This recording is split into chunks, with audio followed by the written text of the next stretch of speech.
Vocês estão vendo o slide do curativo? Não. Não? Ainda Não. não? Tá, só um pouquinho. E agora? Deu certo, prof. Sim. Sim. Ok. Vamos lá, na parte do curativo, tá? Um resumo geral. O que é uma ferida? Uma ferida é toda e qualquer ruptura que acontece na nossa pele. Às vezes um acidente, ou às vezes você passa faca, né? Corta a sua pele. Então, esse corte, ele pode atingir um tecido ou um órgão, atingir só a primeira camada, que é a epiderme, e também ele pode atingir camadas mais profundas. E isso tem capacidade de fazer a regeneração, ou seja, fazer com que essas células, né, se regenere e acontece a cicatrização na pele.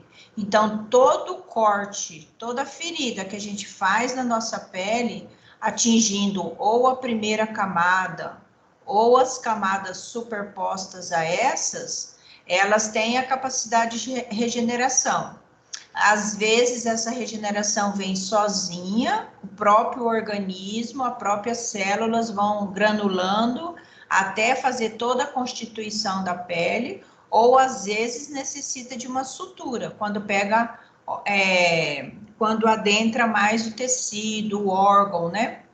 Às vezes precisa de uma sutura para fazer com que essa pele se regenere e faça essa cicatrização.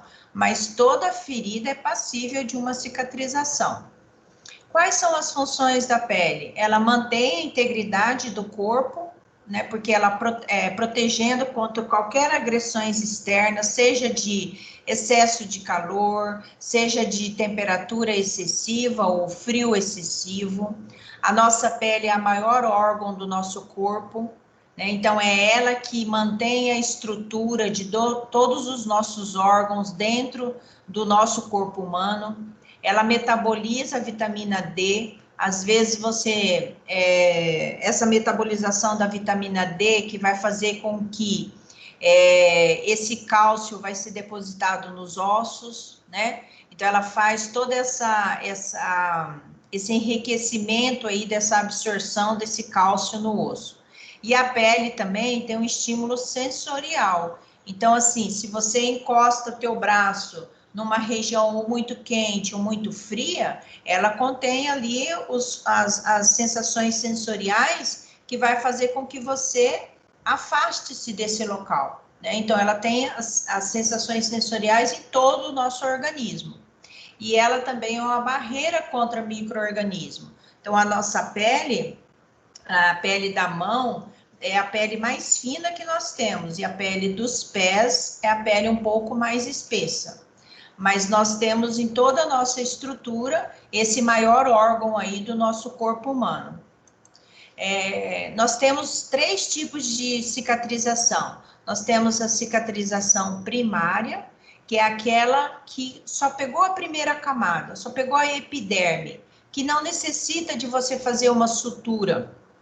Ela vai se regenerar por si só. Ela vai fechar esse corte por si só. Vai demorar de 4 a 10 dias. Às vezes, nesse corte, né, que pegou a primeira camada, você tem que limpar o local, lavar bem com água e sabão. Se quiser passar um produto para melhorar, para fazer a cicatrização mais rápida, pode passar. Pode ser um Dersane, pode ser algum outro curativo que você tenha em casa e que vai te dar uma resposta imediata, né? Então, geralmente, a primeira camada, quando há o corte, você leva poucos dias, às vezes nem 10 dias não leva. Aquela pele já cicatrizou. Então, é a cicatrização por primeira intenção.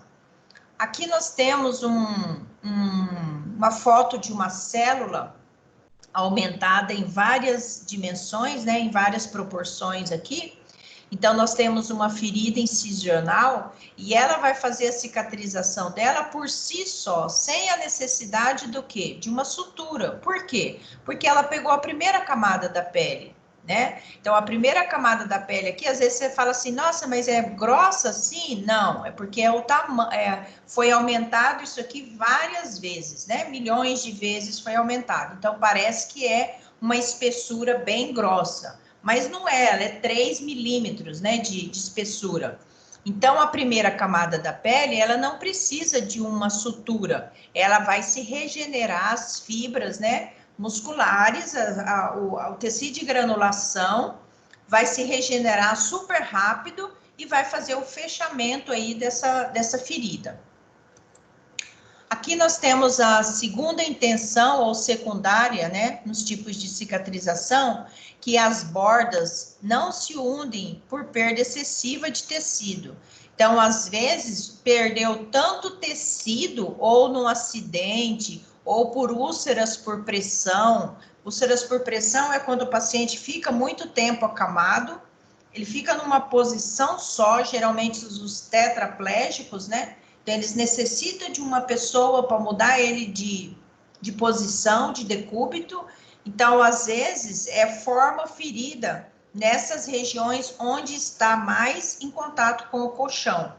Então, a gente fala que são feridas abertas. Então, elas não se unem por perda excessiva de tecido. Então, você fazendo o curativo, né, lavando com soro fisiológico essa região, não deixando da secreção, né, não contaminar esse local, você vai ter uma regeneração de tecido.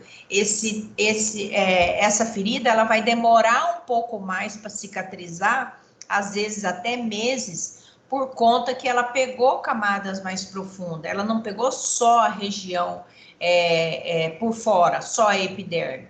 Ela pegou a derme, a hipoderme, então ela é muito mais difícil de regenerar e às vezes foi uma ferida que fez há mais de 4 horas, há mais de 12 horas. Então aí não tem como você fazer uma sutura nessa região, porque o tempo que se levou, né, para estar nesse processo, então não é indicado o médico fazer uma sutura nessa região.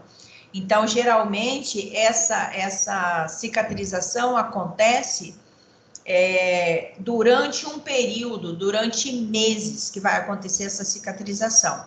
Por quê? Porque perdeu-se uma concentração maior de tecido. Então, o espaço é preenchido por tecido de granulação. Vai ocorrer uma nova neogênese, que é a formação de tecidos novos. Isso com o produto que você vai utilizar ali, que vai formar esse tecido de granulação. Ainda falando da cicatrização de segunda intenção, aqui é um membro inferior, né? Aqui, ó, as bordas estão bem ressequidas, né? Tem um tecido de granulação e com espaço de meses aqui, ó, você já vê uma resposta imediata a isso. Então, quando não há secreção no local ou pouquíssima secreção, o paciente ele tem uma recuperação maior dessa ferida, né? E essa ferida com espaço de tempo, ela acaba se fechando, sem a necessidade, aqui não dá mesmo para fazer sutura, não tem como fazer sutura nessa região aqui. Então, por si só, o organismo essa ferida, ela vai se retraindo com espaço de tempo e ela consegue fechar totalmente. Às vezes a pele fica meio fininha aqui, meio sensível, mas ela tá totalmente fechada aqui na última foto, no dia 11/3. Então, ela tá totalmente fechada. Então, é possível fazer isso. Então, vocês viram que demora, às vezes, meses para acontecer isso, mas acontece de fechar. Mas isso, a gente não tem que só olhar para a ferida do paciente. Nós temos que olhar os fatores de risco que ele tem. Se ele é um diabético, se ele é um hipertenso, essa ferida foi devido a quê? Foi devido a um acidente, ou porque ele tem diabetes e essa ferida está difícil para cicatrizar. Então, qual que é a dieta que esse paciente está utilizando? geralmente não é só o melhor curativo que você vai usar aí que você vai conseguir fechar a ferida. Você vai conseguir fechar a ferida com vários fatores aí associados. Uma dieta hiperproteica, se precisar de antibiótico para melhorar essa infecção, o médico tem que prescrever, né? E o todo cuidado em cima dessa ferida, né? Não deixar ela aberta, nesse caso aí, ela não pode ficar aberta, porque às vezes acontece de ter vários tipos de infecções aí relacionadas e você acaba infeccionando essa ferida. Essa ferida, ela tem que ser lavada com soro fisiológico e colocado um produto aí à base de alginato, à base de triglicerídeo de cadeia média, para fazer essa reconstituição de toda essa estrutura dessas camadas da pele que ela perdeu, que o paciente perdeu. Já a terceira intenção, tipo de cicatrização que a gente está vendo. Terceira intenção ou terciária, ela é um processo que envolve limpeza.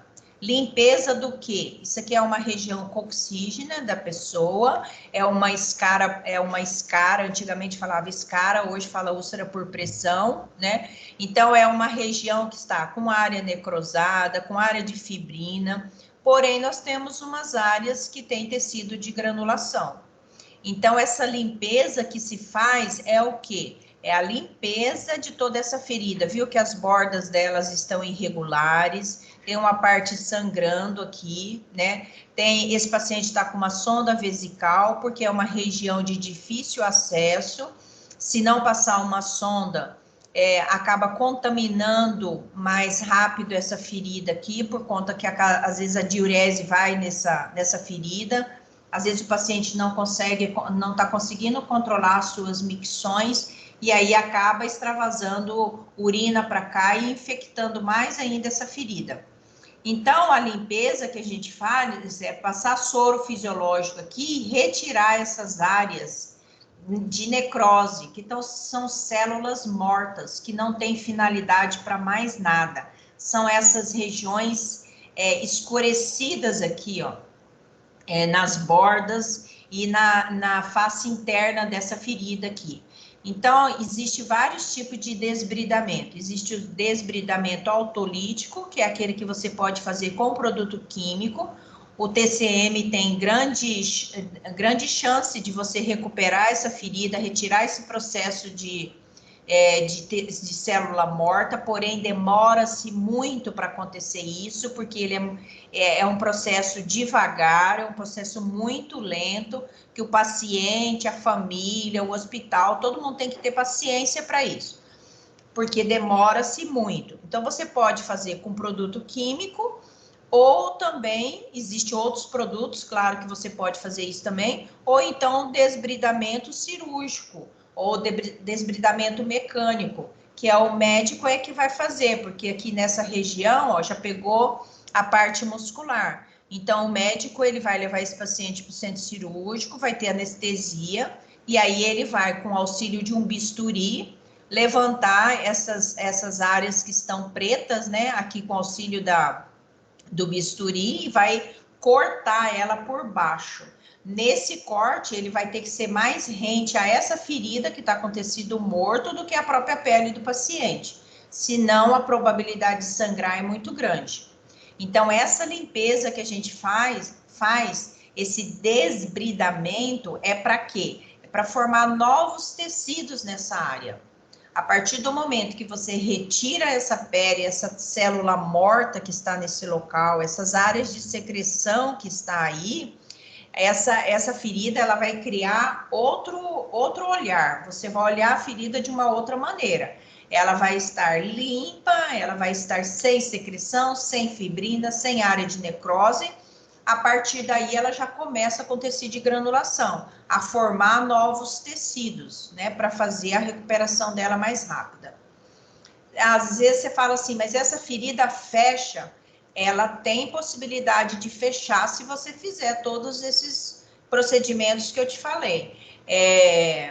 Se ela chegar a um tempo que não tiver mais nenhum sinal de secreção, às vezes o médico faz uma enxertia aí, né, no local, para essa pele se regenerar com mais rapidez. Mas para isso, o paciente não pode estar com nenhuma infecção. Se ele tiver com algum pontinho de infecção, esse enxerto não vai pegar aí no local, né? Então, às vezes, é porque não é passível de sutura esse local. Ou ela se regenera por si só, ou ajuda-se através do enxerto, mas só pode fazer enxerto se não tiver área de secreção e área de necrose também. Dentro da classificação das feridas, de acordo com a densidade microbiana,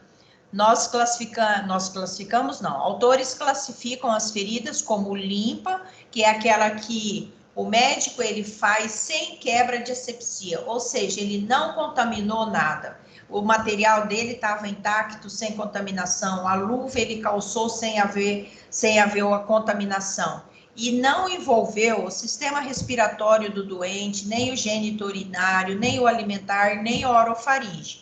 Exemplo, uma cirurgia de hérnia, né? Então, é uma cirurgia limpa. Uma de baixa contaminação é aquela ocorrida a menos de 4 horas. Então, você teve um acidente a menos de 4 horas, sem sujidade, não envolveu o sistema respiratório, nem o geniturinário, nem o alimentar, nem o orofaríngeo. É de baixa contaminação porque é menos de 4 horas. Então, houve-se um tempo aí até essa pessoa chegar no hospital, no pronto atendimento. E a cirurgia contaminada é aquela decorrente de algum trauma, algum acidente recente, com a presença de dor, calor, rubor, porém ainda não purulenta, né? Com a possibilidade de haver sujidade nessa ferida. Então, ocorreu-se há mais de 4 horas, teve a presença da inflamação, porque, por exemplo, foi um acidente de moto, ele ralou a perna no asfalto, teve a contaminação das impurezas do asfalto, dos esporos, né? Porém, teve a inflamação, mas ainda não está drenando. E a suja ou infectada é aquela que apresenta inflamação, você vê que tem contaminação de bactéria porque a secreção está em grande quantidade, porém a evolução é mais de 12 horas. Então, ele teve o acidente há mais de 12 horas, essa ferida já está infectada, já teve a inflamação, já teve o exudato, porque o exudato é uma resposta da inflamação. Já teve a inflamação e já drenou. Então, é considerado uma ferida suja ou infectada. Quais os fatores que retardam ou impedem o processo de cicatrização? Por que uma ferida não cicatriza? Às vezes é pelos fatores locais. Às vezes ele está numa região íntima, numa região que o paciente defeca, que o paciente urina. Então, essa ferida, às vezes, está em constante contato com as eliminações fisiológicas. Então, essa ferida, basicamente, vai ser de difícil cicatrização, porque ela está em contato com o quê? Com impurezas, com bactérias, né? E vai ficar muito mais difícil para cicatrizar. A avaliação nutricional, se esse paciente, às vezes, não adianta nada se usar o melhor curativo do mundo, se ele não tem uma alimentação equilibrada, se ele não tem uma alimentação completa, se a dieta dele não está rica em proteínas, mais proteínas do que carboidratos e gorduras, né? Por quê? É a proteína que vai fazer a reconstrução muscular. Então, se você, seja essa proteína ou em forma de carne ou em forma líquida, de rápida absorção pelo organismo. Existe hoje já dietas em caixinhas, né, com valor nutricional grande, que você encontra em supermercados, que você encontra em lojas especializadas e que vai dar um aporte proteico para o paciente nessas horas. Às vezes o paciente com escassez de vitamina C, K e zinco também dificulta demais o processo de cicatrização, porque isso faz parte da remodelagem desse tecido. A dieta tem que ter fonte de carboidrato e gordura, porque senão ele acaba usando a proteína como fonte de energia. daí a proteína vai faltar lá no músculo, aí essa ferida não vai cicatrizar como deveria ser cicatrizada, né? Então, essa dieta ele tem que estar equilibrada em cima de proteínas, carboidratos, vitaminas e sais minerais, e as gorduras, mas mais em cima de proteína por conta do músculo, que ele está com uma ferida ali que atingiu a parte muscular. E aí você vai observar também, às vezes, traumas ou fluxo sanguíneo interrompido, às vezes esse membro desse paciente está com edema, isso aí dificulta esse fluxo sanguíneo, aí, esse preenchimento nessa cavidade, então vai dificultar também o processo de cicatrização. Sinais de infecção, infecção ali no local, infecção na própria ferida, áreas de necrose nessa ferida também vai dificultar o processo de cicatrização. Então, tem que ser retirado para que isso melhore aí. Outro fator que retarda o processo de cicatrização é a idade. Quanto mais idoso, mais difícil de cicatrizar. Por conta do colágeno. Chega uma parte da nossa vida que a gente para de produzir o colágeno. Então, às vezes, se um idoso machuca, ele tem muito mais dificuldade de cicatrizar do que um jovem de 25, 30 anos. Por quê? Porque leva em conta a dieta que esse paciente está usando, e aí ele já não tem mais o colágeno está escasso, a elastina muito menos, e aí dificulta muito mais.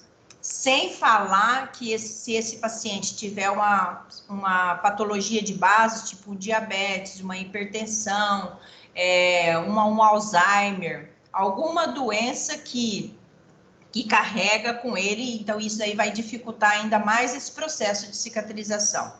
Pacientes que fazem radioterapia, quimioterapia, que usa corticoides, que são imunossupressores, tudo eles vão demorar para fazer o processo de cicatrização. Às vezes você usa o melhor curativo, mas não tem resposta. Então tem que dar um tempo aí, às vezes ferida que ia cicatrizar em 2 meses, às vezes vai para 8 meses nesse tipo de paciente idoso ou que carrega alguma hipertensão, diabetes, enfim, essas patologias aí associadas. Então, é necessário que você faça um bom exame físico no seu paciente. Então, tá lá na papeleta, né? Que o paciente tem uma úlcera por pressão, ou que o paciente tem uma ferida no seu corpo. Então, você tem que saber aonde que está essa ferida. O que essa ferida está dando de comprometimento para essa pele dessa pessoa. Qual que é a coloração da pele normal da pessoa? Né, da temperatura dessa pele. Essa ferida, ela está provocando um aumento de temperatura, um aumento de uma diversidade de coloração. Às vezes essa ferida está espessa, ela está com área de necrose, ela está cheia de secreção, então ela vai mudar de cor essa pele. Vai ser uma pele diferente daquela que você vê nos membros inferiores ou mesmo na face dela. Essa pele dessa pessoa é hidratada? Ela tem turgor e elasticidade? Elasticidade é quando você faz uma prega na pele e solta. Se ela voltar com rapidez, ela está com turgor e elasticidade preservada. Essa pessoa se hidrata, ela tem uma concentração de água dentro do seu corpo. Ela toma 3 litros de água por dia. Então, você tem que avaliar essa pele ao redor dessa ferida. Como que essa pele está? Avermelhada, hiperemiada, com edema, desproporcional às demais partes do corpo da pessoa? Está com área de necrose? Está com área de fibrina? Está com processo inflamatório? Como que essa pele está? Ela está sensível ao toque? Às vezes você vai fazer o curativo na pessoa, a pessoa grita de dor. Esse paciente, você como médico tem que prescrever uma medicação no caso de dor. Então, a gente vendo essa ferida grande e olha para a papeleta está lá, SOS, né? Se necessário, uma medicação de dor. E aí você tem que fazer essa medicação, porque às vezes esse paciente não aguenta você fazer o curativo assim. Existe reflexo ao redor dessa pele, quando você toca nessa pele, o paciente sente dor realmente, né? Ele refere isso, ou ele tira a pele para não tá fazendo o curativo ali no local. Então, esse exame físico é bem minucioso, até para você prescrever qual o tipo de curativo que você vai fazer nesse local. Qual o tipo de curativo que essa ferida necessita? Será que você, como médico, você tem que debridar essa ferida? Tem que tirar essas células mortas? Será que ele já foi para uma região muscular, né? Porque quando pega a região muscular, é o médico que faz, né? Existe uma portaria e o enfermeiro não pode fazer desbridamento depois da área muscular. Então, tem que ver como é que, aonde que já atingiu essa ferida, né? E na avaliação da ferida, você tem que saber aonde é que está essa ferida. Está nas nádegas, está no braço, na cabeça, né? No cóccix, nos pés, aonde que está? Que tamanho que ela está? Ela fala com você. A hora que você tira o curativo, ela fala com você, ela está mostrando ali para você como que ela é. Se ela está com tecido de granulação, se ela está com área de necrose, se ela está cheia de exudato, como que ela está. Então, na avaliação da ferida, você tem que ver o quê? O tamanho dessa ferida. Às vezes, você como médico fez a cirurgia no paciente, colocou os pontinhos, fez tudo bonitinho. 24 horas depois que você vai visitar esse paciente, você depara com uma cicatrização avermelhada, entumecida, paciente sentindo dor. E aí você olha para essa ferida e avalia e fala, o que será que está acontecendo, né? Às vezes é uma cirurgia limpa, que não tinha o porquê estar desse jeito. E aí você tem que investigar, pedir os exames para ver por que está com essa secreção, porque às vezes chega no 7º dia, você vai pedir para tirar esses pontinhos, e aí o técnico de enfermagem vai tirar os pontinhos e essa ferida vai fazer o quê? Ela vai abrir toda. Por quê? Porque ela está com processo infeccioso aí. Então, é interessante você avaliar depois a incisão que você fez, logo no próximo dia que você vai fazer visita a esse paciente. É diferente dessa ferida na segunda figura aí, que o processo de cicatrização está acontecendo, embora que nessa região aqui, ó, tá com um pouquinho de edema nos pontinhos. Então, deu 7 dias, você vai colocar na papeleta, retirar pontos alternados. Aí o técnico de enfermagem vai te retirar os pontos alternados. Por que pontos alternados? Porque às vezes essa região aqui, ó, ainda não cicatrizou totalmente. Se você retira tudo de uma vez, pode acontecer de, às vezes, abrir toda essa incisão aqui. Então, por precaução, você pede para retirar os pontos todos daqui, que aqui a área não está entumecida, porém, daqui para frente, retira em formas alternadas, né? Passa mais uns 3 dias, você observa se essa área não está avermelhada, o paciente não está apresentando febre, e aí você pede para retirar o restante dos pontos. E é diferente dessa terceira figura aqui, é um paciente que fez uma cirurgia cardíaca, ele já retirou os pontos, tá sequinho a área, o tórax, né, aqui onde foi aberto, onde foi dado os pontos, ele só tá vermelho porque isso aqui faz parte mesmo do processo de cicatrização. Mas ele não tá uma área entumecida, não tá uma área de inflamação, né, esse aqui o paciente já tá pronto para ir para casa já. Pode deixar o curativo aberto, né, para facilitar aqui a oxigenação do local, e esse paciente não precisa mais nem colocar nem gás em cima dessa ferida aí. Na avaliação da ferida, você tem que olhar a cor dessa ferida. O que ela está te chamando a atenção? A primeira ferida, a região está toda avermelhada. Há um processo de granulação nessa ferida. Vocês estão vendo uma régua aqui embaixo? Essa régua serve para ver o quanto essa ferida está diminuindo de tamanho, ou seja, ela está fazendo a retração da ferida para ocorrer a cicatrização.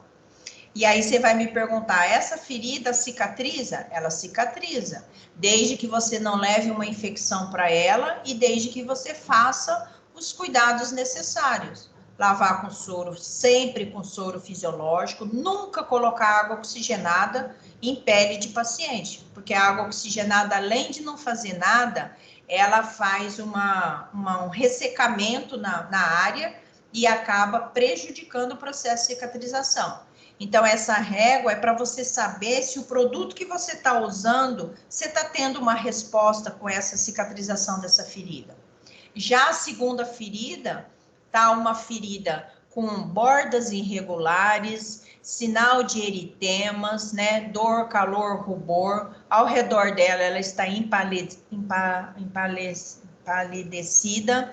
Então, essa ferida, ela tá com processo infeccioso. Provavelmente esse paciente tenha um diabetes ou está relacionado a alguma patologia de base ali, mas essa ferida fecha? Vai fechar, só que ela vai demorar um pouco mais. Então, você tem que colocar um antibiótico, né, específico, fazer um swab aqui nessa ferida para levar para o laboratório para ver que tipo de bactéria que está aqui, para você atacar o antibiótico certinho para a concentração de bactéria que está aqui. E a terceira ferida é uma ferida com área de necrose, ou seja, tecido morto. Tecido morto é objeto estranho para a ferida. Você tem que te retirar o tecido morto, né? Então, tem que fazer um debridamento aqui, ou autolítico, ou mecânico, ou enzimático, o que você vê como resposta imediata, né, para esse paciente. Esse paciente ficando com essa área de necrose aqui, ele não vai sarar nunca essa perna. Né? Então, bordas irregulares, tecido de fibrilação, secreção e área de necrose. Então, não é uma ferida que vai te dar uma resposta muito rápida em cima de cicatrização. Ainda avaliando essa ferida, você tem que observar a presença de secreção. Sabemos que o processo inflamatório, dor, calor, rubor, ele vai dar o quê? Uma fase oxidativa, uma fase secretiva para esse paciente. Ou seja, todo o processo inflamatório vai gerar o quê? Exudato. Exudato seroso ou sanguinolento ou purulento, que é aquele que vocês estão vendo aqui na primeira figura. Você tem que observar a figura também no seu interior, como ela está, se está com área de secreção. Aqui nós temos fibrina, área de tecido de granulação, as bordas estão mais ou menos regulares e essa ferida foi constatada uma retração dela, ou seja, o produto que está sendo utilizado está sendo eficaz para esse tipo de ferida. Já a terceira ferida, as bordas estão irregulares, há uma área entumecida, área avermelhada com processo inflamatório.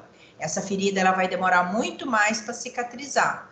Provavelmente o paciente diabético, né, com úlceras varicosas. Então, essa ferida está com área de um pouco de tecido de granulação, porém uma fase de secreção aí e fibrinas misturado. Então, o curativo, o que é o curativo? É um meio terapêutico, né, que dá-se pela limpeza e a oclusão com a cobertura estéril. Todo curativo, toda ferida, você tem que colocar uma cobertura estéril. O que é cobertura estéril? São aquelas gases que vêm dentro daquele pacotinho que está escrito gases esterilizada, porque você vai colocar essa gase direto na ferida. Então, direto na ferida, você tem que usar, né, o gás esterilizada, porque senão você vai dar mais contaminação ainda para essa ferida. Se você tiver que fazer um curativo secundário, colocar mais gases, porque está drenando muito, é a mesma coisa, você vai colocar outra gase em cima dessa gase primária. Para quê? Para que haja uma sucção de toda essa secreção aí, esse curativo vai ficar, essas gases vão ficar molhadas aí, né? Então, o curativo tem a finalidade do quê? De prevenir contaminações ou infecção e promover uma rápida cicatrização. Se você coloca uma gase contaminada lá em cima da ferida, claro que não vai ter uma resposta. A hora que você for tirar esse curativo novamente para fazer, você vai ver que essa ferida piorou de estado, né? Então, existem os curativos primários, que são aqueles que você vai estar em contato direto com a ferida. Então, você vai lavar a ferida com soro fisiológico e embeber bem a gaze esterilizada e colocar direto na ferida do paciente. Se precisar de um curativo secundário, estiver drenando ou sangrando muito, você vai colocar um outro curativo por cima dessa gaze esterilizada, que também vai ser estéril, né? Então, os curativos abertos, eles podem ser abertos, compressivos, oclusivos ou semi-oclusivos. Eles podem ser de diversos tamanhos, pequeno, médio, grande ou extravagante, mas dependendo do tamanho da sua ferida. Se a ferida for pequena, vai ser um curativo pequeno. Não tem razão de uma ferida pequena você colocar um monstro de curativo, enorme o curativo, cheio de gases esse curativo. Não tem necessidade, né? E agora a gente vai ver cada um desses curativos aqui, ó. O curativo aberto é aquele realizado em ferimentos que não há necessidade de ocluir. Ó, esse paciente teve uma cirurgia cardíaca, já foi retirado os pontos, está sequinho o local, só está com uma área avermelhada aqui, mas não é por processo de infecção, né? É pela própria cirurgia mesmo, com espaço de meses isso aqui some. Então, só vai ficar cicatriz mesmo. Então, esse curativo não tem necessidade de você colocar a gaze aqui em cima e um monte de esparadrapo para grudar essa gaze. Não tem essa necessidade, a não ser que esse paciente esteja numa enfermaria, que tem várias pessoas, numa enfermaria cirúrgica, que tem vários pacientes, aí é aconselhável colocar a gaze sim aí para cobrir, para prevenir que não haja nenhuma infecção nessa área. Como é uma cicatriz recente, então é aconselhável que se faça isso, né? E o curativo fechado ou semi-oclusivo? Fechado, ó, todas as bordas fechadas, né? Para proteger essa ferida, ou porque essa ferida está drenando secreções, como é na área do cóccix aqui, ó, para essa secreção, né, esse exudato não escorrer para a região íntima, fecha-se todos os locais, todos os lados aqui dessa gaze. Já um curativo semi-oclusivo, ele só vai pegar 2 lados da ferida, né? Às vezes a ferida precisa de uma oxigenação aqui, ó, e aí fecha-se os 2 lados só. E o curativo oclusivo é aquele que você tampa tudo, né? Pega um esparadrapo bem largo, né? Você fez o curativo, lavou com soro fisiológico, passou o produto que é preconizado no hospital. A gente sabe que tem vários hospitais que usam produtos diferentes, né? Para suas feridas. Então, eles padronizam os produtos dentro do hospital. Então, você vai ver aquele que mais se adequa ao tipo de ferida que você está tratando. Então, você vai fazer um curativo oclusivo justamente para proteger essa ferida, para que ambiente externo não venha contaminá-la, né? Para que ela fique isolada aqui, para que ela se regenere e tenha um processo de cicatrização aí mais rápido. Então, a técnica de curativo sempre fazer do menos contaminado para o mais contaminado. Quando você vai fazer qualquer tipo de procedimento em um mesmo paciente, você nunca vai pegar uma ferida aqui, ó, essa ferida aqui que está toda contaminada, toda infectada, para depois fazer esse de cima. Então, nesse caso aqui, você vai fazer o primeiro de cima, é no mesmo paciente, você vai fazer o primeiro de cima, depois o de baixo, né? Então, sempre do menos contaminado para o mais contaminado. Aí você vai falar assim, mas aqui tá com sinal flogístico, mas não é uma ferida aberta, né? É uma ferida que está com processo infeccioso, porém ela não está aberta. E já o de baixo já é uma ferida que está aberta, que você está vendo que tem sinais aí de infecções aí. Tomar o cuidado para quando for um curativo no joelho, né, ou em articulações próximas dobraduras, né? Tanto no braço quanto nos membros inferiores. Nunca colocar gaze, né? Você vai colocar gaze, mas você vai auxiliar com uma atadura de crepom nesse local. Para quê? Para que essa gaze não caia. Mas tem que tomar cuidado com essa faixa, porque você não pode enfaixar com muita força ali e tentando, tipo, fazer um garroteamento no joelho. Não pode isso, porque você vai dificultar a circulação desse paciente. Então, você pode lavar com soro fisiológico, colocar uma gaze e aí enfaixar por cima dos dedos do pé para o joelho, sempre, de acordo com o retorno venoso. E aí você não vai o quê? Fazer um garroteamento aí. Você vai colocar de leve essa faixa e no final você vai colocar um pequeno esparadrapo. Trocar os curativos úmidos sempre que necessário. Às vezes essa ferida ela tá drenando em grande quantidade, então você não vai deixar esse curativo cheio de secreção, né? Você tem que tirar essa secreção, lavar esse curativo, lavar essa ferida e colocar um curativo aí seco, né, para esse paciente. Às vezes a gente fala assim que o melhor meio é curativo úmido, mas é úmido do quê? De produto, não de secreção, não de sangue, né? Mas um produto úmido de curativo. Por exemplo, um alginato, um triglicerídeo de cadeia média. Então, você embebe bem a gaze e coloca no local. Esse é um curativo úmido. Quanto mais contato a ferida tiver com o produto, melhor a recuperação, mais rápido o resultado para o paciente. Lembrando que você não pode, não deve abrir um curativo em áreas hospitalares que estão fazendo limpeza, né? Quando houver presença de limpeza, geralmente a gente faz, quando houver presença de infecção, geralmente a gente comunica quem? A Comissão de Controle de Infecção Hospitalar, que é formado de um médico, uma enfermeira, um técnico de enfermagem, um farmacêutico.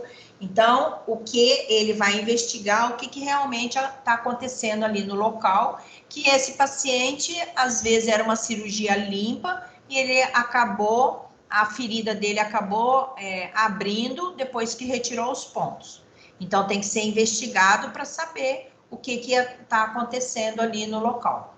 Sempre fazer o curativo da pessoa depois que ela tomar banho, porque senão seu serviço fica perdido.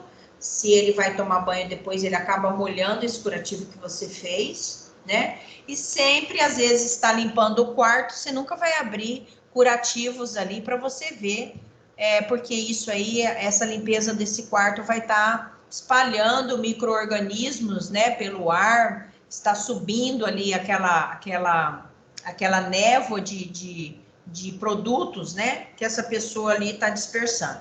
Então, tomar cuidado para não abrir curativo nessas horas, né? Fazer o curativo dessa pessoa não pode ser feito no horário de alimentação, porque é ruim você tá vendo um curativo e o paciente do lado tá comendo, né? Então, não fica desagradável tanto para o paciente do lado como para o próprio paciente, né? Então, em feridas que encontram em fase de granulação, realizar a limpeza com soro fisiológico sem esfregar. Sem esfregar, por quê? Se você esfrega uma ferida que está com processo de cicatrização, você acaba destruindo o processo de granulação. Às vezes demorou 12 horas para fazer aquele processo de granulação. Aí você vai, olha assim para a ferida e fala, nossa, tá suja. E aí você vai com a pinça e com a gaze e começa a esfregar essa ferida. Então, você vai estar destruindo todo o processo de granulação, que às vezes demorou 12 horas, 24 horas ali para fazer. Então, o ideal é que você faça o curativo, né, com soro fisiológico, dependendo da ferida. Às vezes é melhor você lavar o local sem passar gás e nada. O soro fisiológico só ali em cima para retirar aquele excesso de secreção, se é que tem, né? Sem esfregar essa ferida, porque quanto mais você esfrega, mais você destrói o que demorou um tempo para fazer. E de preferência não usar águas geladas para fazer curativo, soro gelado, né, para fazer curativo, porque essa diferença de temperatura aí acaba dificultando esse processo de cicatrização. e não fazer jatos de soro com muita rapidez em cima dessa ferida, com pressão, né? Às vezes a pessoa aperta o soro para fazer aquele jato, acha que vai melhorar ali aquele processo. Essa compressão desse soro em cima dessa ferida, com muita força, ela pode destruir esse tecido de granulação aí. Então, os drenos devem ser de tamanho que permite a permanência em posição vertical, esse dreno aqui de tórax, né? Esse paciente está com dreno de tórax, livre de dobras, né? Então, isso aqui é importante você verificar os cuidados que você tem aqui com dreno de tórax. Nos pacientes com pé diabético, manter sempre esse pé enfaixado, aquecido de algodão ortopédico, até para você conservar a temperatura aí existente nesse local. As úlceras venosas, né, são insuficiência venosa crônica, que é caracterizada por alterações físicas, como edema e eczema, e que ocorre principalmente nos membros inferiores. Então, às vezes o paciente tem uma úlcera varicosa e às vezes a ferida aparece um pouco mais abaixo, às vezes já apresenta um tamanho já considerável, cheio de secreção, né? Então, acaba formando uma úlcera ali nesse local, e um dos meios de tratar essa úlcera, né, nós temos a utilização da bota de Unna, que é como se fosse um gesso, mas ela é formada de uma mistura de gelatina e óxido de zinco. Então, você mergulha esse dispositivo numa água, né? Aí antes você já fez o curativo aqui do paciente que está com a úlcera, e aí você vai fazer como se você estivesse fazendo um gesso mesmo na perna do paciente. A bota de Unna, ela proporciona uma circulação melhor, uma circulação sanguínea melhor para essa perna, há um retorno venoso, há uma melhora mais rápida. Lembrando que sempre você tem que deixar os dedinhos para fora para você saber se está fazendo oxigenação ali, se esse paciente não está. Às vezes você comprimiu demais ou você deixou muito frouxo, então às vezes não dá resultado assim. Então tem que ser uma pessoa especializada que mexe com bota de Unna, né? Para estar realizando esse tipo aí de curativo para não dar problemas maiores na pessoa. Nosso último tema é lesão por pressão. O que é lesão por pressão? Antigamente era chamado de escaras. São aquelas lesões que dá em paciente tetraplégico, paraplégico, pacientes que não deambulam, não mudam de posição sem a ajuda de outra pessoa. Pacientes que tiveram AVC, pacientes acamados, de longa permanência por alguma razão, né? Então, ele, com o peso dele em cima do colchão, esse peso da arcada óssea vai comprimir, né, a pele, e essa pele pode se abrir se você não mudar esse paciente de decúbito. Então, geralmente, existem algumas áreas onde essas lesões frequentemente aparecem, né, do lado, nos joelhos, aqui do lado, né, onde um joelho encosta no outro aqui, às vezes nos membros superiores, na escápula, porém na região coxígea é uma concentração maior de acontecer, ou nos pés, né? Região sacral, coxígea, trochanteriana, escapular, occipital acontece muito com crianças, e os maléolos laterais, que é ali no final, ali no início ali dos pés. Então, qual que é a prevenção? É você mudar o paciente de decúbito, né? Às vezes, o médico, ele prescreve mudar o paciente de 2 em 2 horas, de 3 em 3 horas de decúbito. Por quê? Para que essa ferida, ela não aumente ou ela não se forme, né? Então, por exemplo, se você muda o seu paciente, é um tetraplégico, você mudou ele agora, daqui 2 horas, você vai lá e você vai mudar ele de novo, e aquela área que estava em contato com o colchão fica avermelhada e esse vermelho não melhora. Ele fica ali, característico ali em cima da pele do paciente. Quando ele não melhora, o que está acontecendo? Ele já está instalando uma úlcera por pressão estágio 1. Então, geralmente, essas úlceras se dá quando o paciente que fica na cadeira de roda por um tempo maior do que 2 horas já é o suficiente. Às vezes é um idoso, às vezes é uma pessoa muito magra, que tem uma exposição óssea maior, em contato direto, não precisa ser só a cama, pode ser uma cadeira de roda.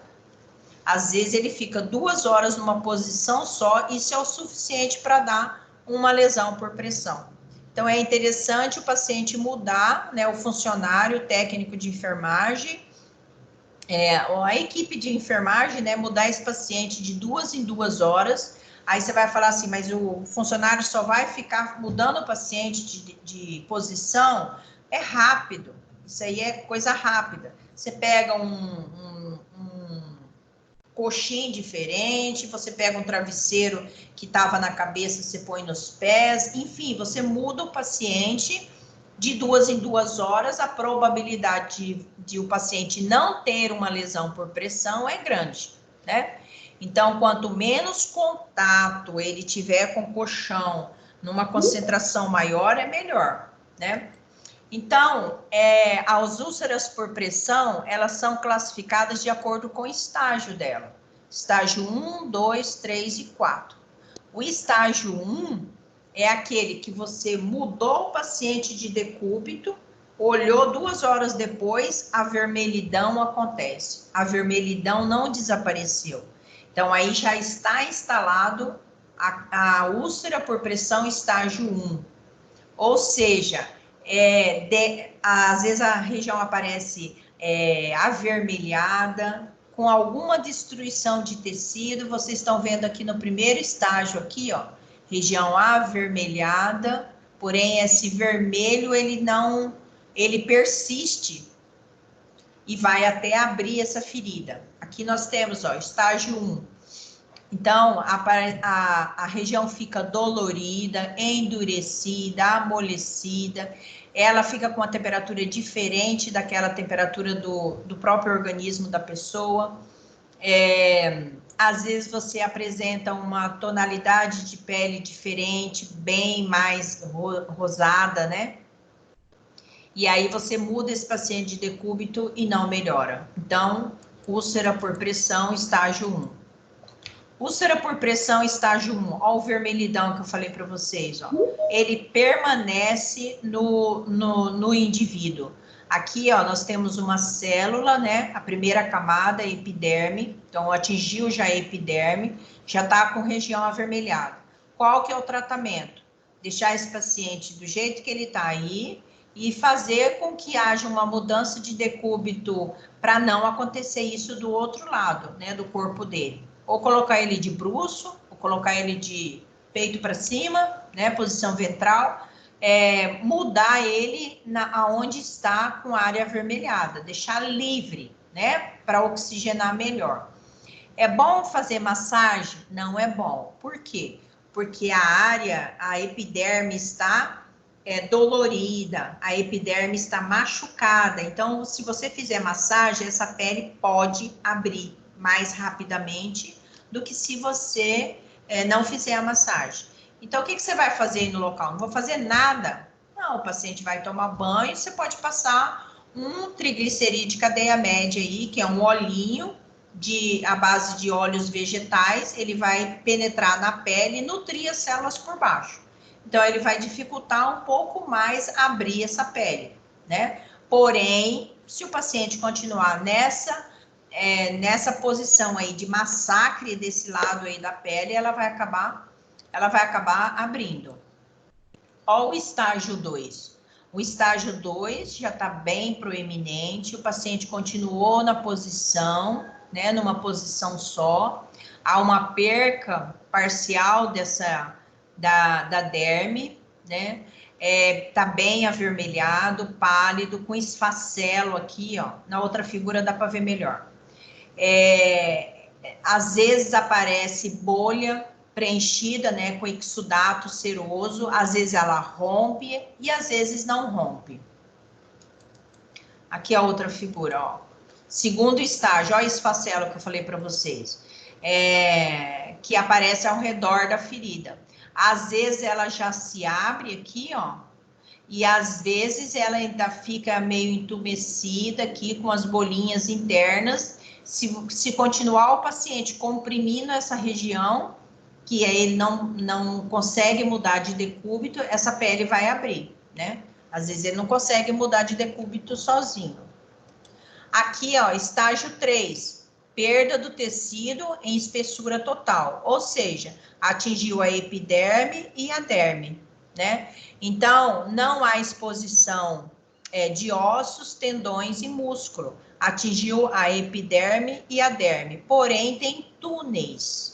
Túneis é o quê? Que você olha para a ferida assim, você vê que tem uma projeção maior dessa ferida para dentro do organismo da pessoa.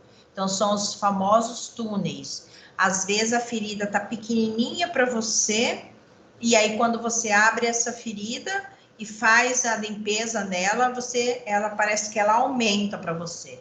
É por conta desses túneis, né, que se formam, e aí a hora que você vai fazer o curativo, eles acabam se abrindo aí, né?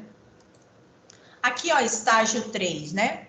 Ó, bordas irregulares, entumecidas, presença de fibrina, de secreção, ó, os túneis aqui, ó. Então, esse daqui é uma úlcera por pressão, estágio 3. Ok? E o estágio 4 é perca total do tecido, já pegou o osso. Então, pegou epiderme, derme, tecido adiposo, né? Já foi lá. Oi. Desculpa interromper, que a Suzana falou que a igreja dela caiu para aceitar ela. Ah, sim, peraí. Obrigada. Suzana, tá, admiti já ela. Suzana, né? Tá bom. Sim. Pode haver presença de esfacelo, que é aquilo lá que eu falei para vocês, né? Aqueles corinhos que formam na ferida ali, aquela perca de pele ali que forma como se fosse uma queimadura.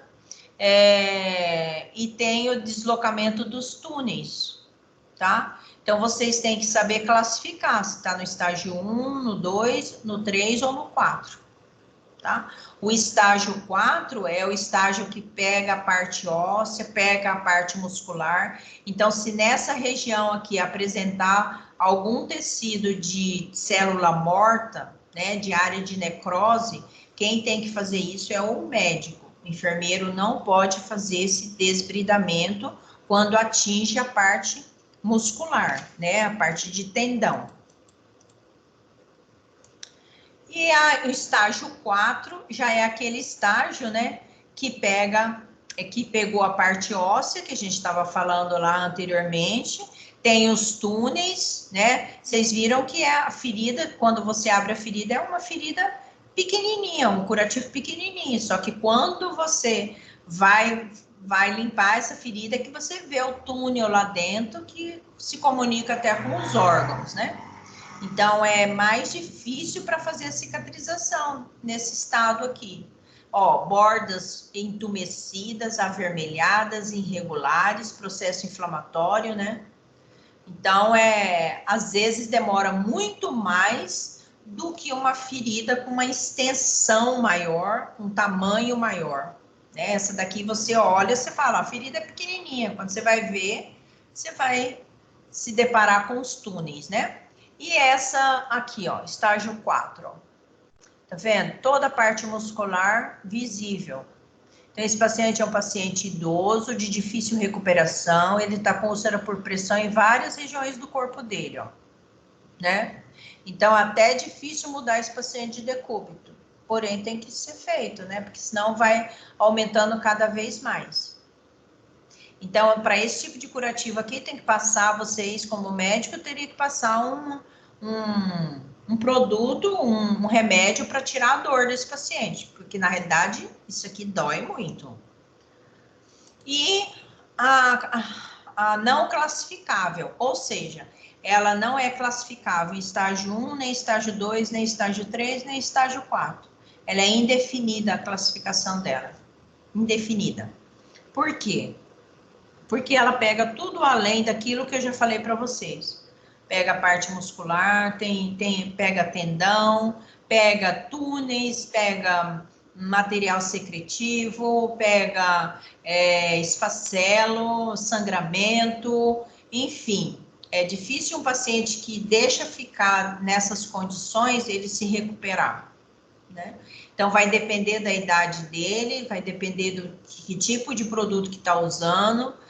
Esse produto, se está dando uma vez certo, tem que continuar com esse produto, não pode ficar mudando, cada dia muda de produto, isso a ferida não gosta disso. Às vezes ela se adapta a um determinado procedimento, né, a uma determinada ferida, e aí ela começa a fazer a cicatrização, mas se você muda esse curativo cada dia de acordo com o que o hospital tem, não é nem de acordo com o que o seu paciente precisa, isso não dá um transtorno, né? A ferida acaba não se recuperando aí, ok? Dúvidas? Dúvidas?